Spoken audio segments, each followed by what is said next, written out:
私の胸で泣き崩れてもいいよあなたの心を絡ま Hi guys, it's Ru. And right now we're in Osaka! Let's go! So for this vlog, we will be exploring Osaka. So our day one is Universal Studios Japan. And tomorrow, we will explore Osaka Castle, Umeda Building. So ayun guys. So yung accommodation namin, binook namin siya sa booking.com. And ang name is, this is in Senichimi Hotel. Why sa Namba area? Kasi yun yung malapit sa Dotonbori. And 3 minutes walks lang. Sobrang lapit 3 minutes lang. walk lang siya sa station ng Namba. Yes. So, ayun guys, yung price, ilalagay ko na lang sa description box. And papakita ko sa inyo yung tsura ng room namin. Cute lang, pero sobrang clean and mababait yung staff doon. So, alaga naman kami sa hotel. So, here's our room in Osaka. We are staying here at Business Inn Senichimi Hotel. So, yan, pagpasok, may mirror, may sabitan ng coat, ng clothes, and then may mga extra towels, sleepwear. Then dito sa kabilang side, may lalagyan ng slippers. And then ito yung bathroom. So pagpasok yan, may nakalagay na sanitize, another towel, shampoo, conditioner, and then bathtub. So, pinili namin dito kasi malapit siya sa Dotonbori, walking distance, and 2 minutes walk to Namba Station. So, ayan, may double size bed, another mirror, flat screen TV, kettle, mini ref, and then that's it. Simple lang. So, gabi nilang naman kami na umuwi dito, matutulog lang talaga. Then, pag inopen, pwede rin. So for today, yan, nandito na kami ngayon sa Universal USJ. Studios Japan.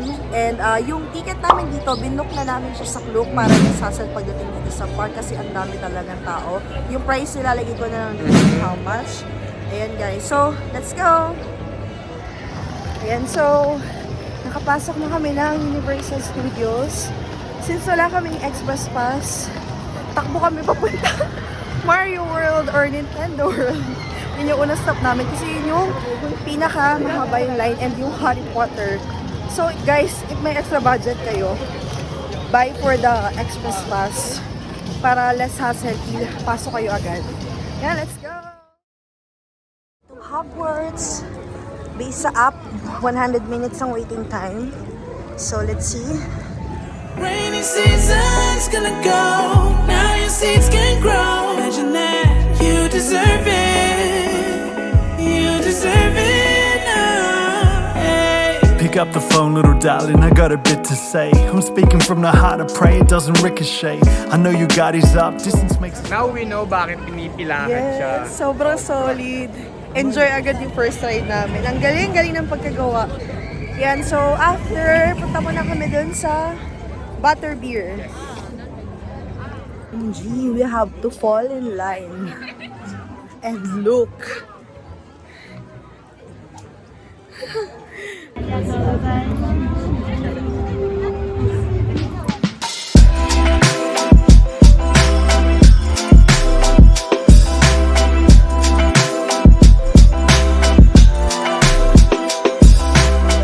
So after namin sa Butterbeer, just yung next namin, sa application, 140 minutes yung waiting time. Pero dito kasi, may single line for na pila papunta dun sa loob. And mukhang walang pila, so magsisingle-single na lang kami. Kahit di na lang kami magkakatabi para lang matapos kami agad. Let's go! Joyride! We know we celebrate, hello mate. Enjoy the ride and spend for something real nice. Cause every dream I've ever had you help me realize. No matter how much of a stretch I guess it feels like. No matter how left field you make it feel right. You believed it could be real beyond the surface in your eyes. We're having our early lunch para ma-avoid ang pila, pero ang ending mahaba pa rin ang pila. Ayan. So, dito kami kumain sa Amity Village, which is paglabas ng Diyos. Dito na yun mismo. Ayan. We ordered chicken, fries, and drinks. After our lunch at Amity Village, we're here at Amazing Spider-Man for the 4D experience. Yes. Tingnan natin ulit kung may Pag single lane, mag-solo na lang kami Oo, parehas ganun para na lang. mabilis makarami kami. Since wala kaming express pass. So yun yung Diskarte namin ngayon. diskarte. Let's go! And technique. Pwede nyo rin yung gawin pag pumunta kayo.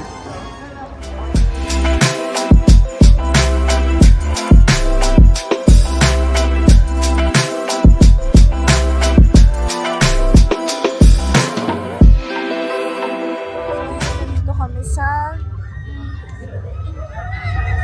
Hippogriff. yes. Sa tabi din pala siya ng Harry Potter. Hindi namin siya Hindi namin nakita kanina. Kaya pag labas namin ng Harry Potter, diretso kami sa ano eh, sa Diyos. Oo. So, siguro ito na muna yung last ride namin bago mag-dinner. Tapos 7:40 kasi yung sa Nintendo namin. So, baka hindi kayanin. Since ngayon, ang waiting time dito is 140 minutes eh. 140 minutes or 120. Depende. Minsan kasi hindi naman yun nasusunod. So, let's see.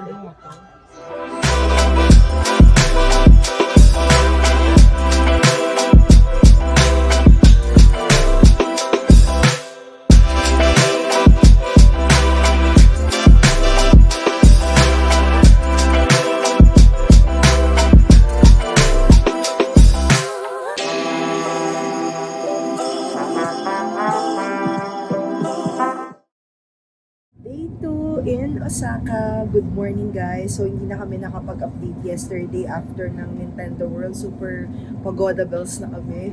So ayan, we're going to Osaka Castle, Sky Omega Building, and Dotonbori today. So ayan, mag-breakfast lang kami dito sa Family Mart malapit sa hotel namin.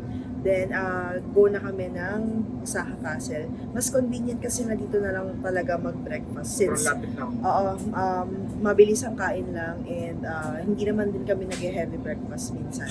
So, ayan, time and efficient and mura pa and grabe, sobrang daming masarap na pagkain dito sa loob ng convenience store talaga nila. Mga like katsu, may mga nakaset bill na, tapos yung mga coffee nila ang sasarap. So, ayan, kain muna kami. きっと二人はどこかでお互いを持って甘えられずにいるような気がした So, we arrive here at Osaka Castle. Actually, may park din siya nakatabi. So, ikutin muna namin. Mag-picture muna kami sa mga cherry blossoms. Yan, sa likod namin. でも私はここにいるずっとこれからもだからでとても繋いでて Ayan, so ang ganda na ng weather, ang ganda na rin ng cherry blossom. Full bloom yung punta namin dito. Yan. あなたと過ごす時間が増えるたび We are now here at Osaka Castle. Kung sa labas lang kayo guys magpipicture, wala nang entrance. Pero kung papasok kayo dun sa loob ng castle, 600 yen yung entrance. Or kung gusto niya naman ikutin yung castle dun sa parang river or sasakay kayo dun sa boat, 1,200 yen naman. Pero kami dito na lang kami sa labas. Yan, magpipicture lang kami dito. Then, gora na din. いろんな顔が So, tapos na kami mag-picture din sa castle. So, kung makikita nyo, dito kami sa kabilang side. Dito kami mag-exit ngayon kasi pupunta kami din sa Gram. We will try the souffle pancake, Japanese pancake. Yan. Let's go! Ordering now the famous souffle here at Gram.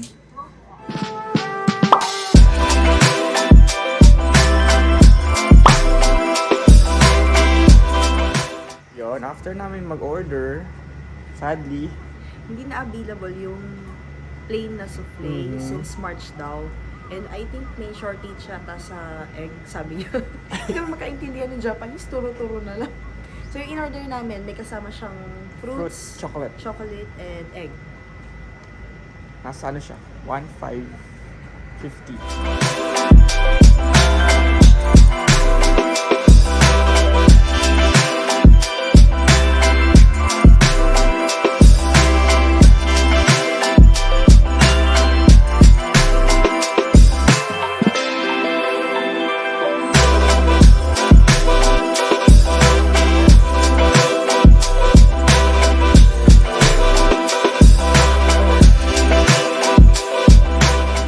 after ng meal namin sa Gram, we traveled 25 minutes going to...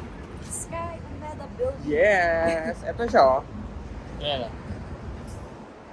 Walking na kami. Yan. So, ito yung Sky Umeda Building. Kung makikita nyo, ayun yung escalator. Yan. Instagram spot. Pero hindi na kami akit ng observatory. So, dun lang kami. Let's go! Pick up the phone, little darling, I got a bit to say. I'm speaking from... So, we are now here at Sky Umeda Building. So, from dun sa baba, punta kayo ng East Tower and then akyat kayo ng escalator papuntang 3rd floor and then turn left again papuntang West Tower and then dun sa West Tower yung elevator paakyat ng 39th floor. So yan, pag akyat nyo, ito na yung maganda na escalator. Yan. Kung nakikita niyo yan sa mga IG or Facebook post, ito yun. Then for free to. Pero may option naman kung gusto niyo pumunta na observatory. May entrance lang yun. Check nyo na lang dun sa website nila. From the heart of pray, it doesn't ricochet. I know you got his up, distance makes it hard enough. I hope that I can ask for you to listen, man, this part is tough. So, after namin sa Sky Umeda Building, dito kami sa Namba Station. Dito rin naman talaga yung exit namin kasi we're going to Dotonbori and we will just redeem or exchange yung voucher namin. So yun guys, na-redeem ko na yung physical ticket ng Kansai Trupa. So yung in-avail namin is 2 days since we're going to Kyoto and Nara. So, explain ko na lang yun sa susunod na vlog for Kyoto vlog. So, after namin mag-change ng Kansai Trupas, we're on our way to Dotonbori Street Food. So, we are now here at the famous Glico sign here in Dotonbori. Actually, mas malapit lang siya sa accommodation namin. Pero kanina kasi galing kami ng Umeda Building. So, ito yung last stop namin today. And magpo-food trip kami. Let's go! きっと二人はどこかでお互いを持って甘えられずにいるような気がした。でも私はここにいるずっとこれからもだからねとてもつないでて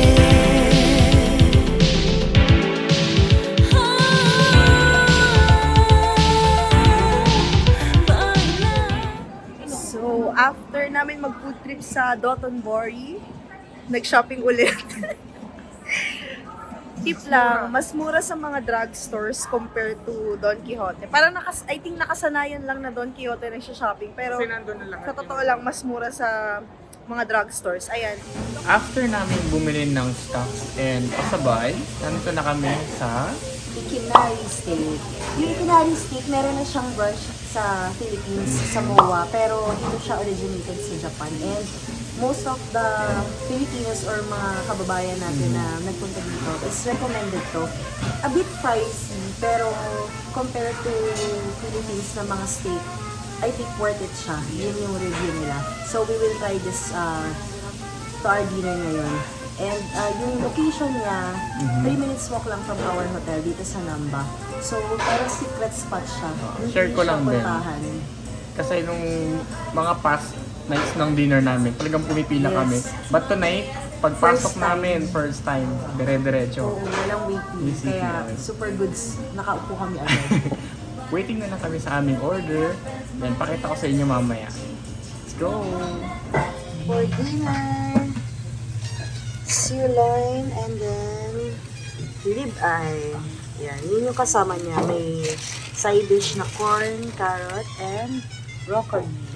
あなたと過ごす時間が増えるたびにいろんな顔が And that's the end of our Osaka vlog. So, how was your experience, love, about Osaka and especially sa Universal Studios Japan? For Universal Studio Japan, siguro hindi ko makakalimutan na ride yung famous nilang Harry Potter. Sobrang Yes. tumatak sa akin yung ride Agree. na yun.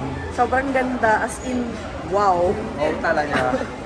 Tapos next time babalikan ko yung flying dinosaur ba yun? Oo, hindi kasi namin nasakyan since hindi kami naka-express pass. Limited lang talaga yung mga rides. Pero nakarami pa rin kami. So, enjoy pa rin. Ako naman nag-enjoy ako sa Nintendo World. Kasi nung bata ako, yun yung gusto ko nilalaro. Kaya super enjoy ko nung nag-Mario Kart kami. So, yan. For dito naman namin, so, ang pinuntahan lang kasi namin ngayon, kung nakita nyo, is yung Osaka Castle, yung park nila. And then, nagpunta kami ng Umeda Building. Hindi na kami umakit ng observatory. And then after, nagpunta na kami ulit ng Dotonbori, nag-shopping, nag-food trip. So, dito sa Osaka, marami pa kayong pwede puntahan. You can purchase the Osaka Amazing Pass kasi included na din yung mga ibang entrance fee dun sa mga spots dito. So, if you have questions sa Osaka vlog namin, so comment down below. And by the way guys, yung accommodation namin, sobrang highly recommended ko na ang pangalan is Business Inn Senichime Hotel. Sobrang As in, lapit lapit. niya lang dito sa mga kainan. As in, 3 minutes nandito na kami sa Dotonbori. And then, sobrang linis din ng hotel. Kahit luma na yung building niya, ang ganda pa rin ng amenities nila and malinis talaga yung hotel. So, that's it for our Osaka vlog. If you have questions, and may mga comment kayo or request or feedback about this vlog, just comment down below. And see you on our Kyoto vlog. Bye!